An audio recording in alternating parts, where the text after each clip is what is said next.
Welcome to the Tech Egg. Don't get scrambled. Enjoy the video. You start by protecting your data. Backup now. Use Time Machine or clone the drive to an external disk because updates can fail.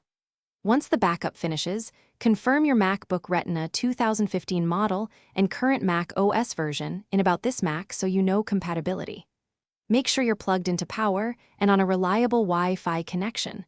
Also quit heavy apps that might prevent a clean restart. This prepares you to download the update without surprises or data loss. You go to System Settings, General, Software Update, and check for updates. This finds the installer. Read the release notes so you understand changes and any firmware steps, then start the download. While downloading, keep the Mac awake and connected. Large updates can take 20-60 minutes. Once the download completes, choose Install. The Mac will restart several times as it applies firmware and system files. Stay patient and let the process finish. Interrupting it risks corruption. After installation, sign in and check system settings to confirm the update applied. You should let Spotlight reindex and allow background tasks to finish. That's normal and explains temporary slowness.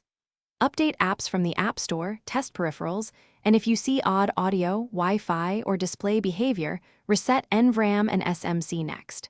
If problems persist, boot to safe mode to isolate extensions, and then reinstall Mac OS from recovery. This preserves.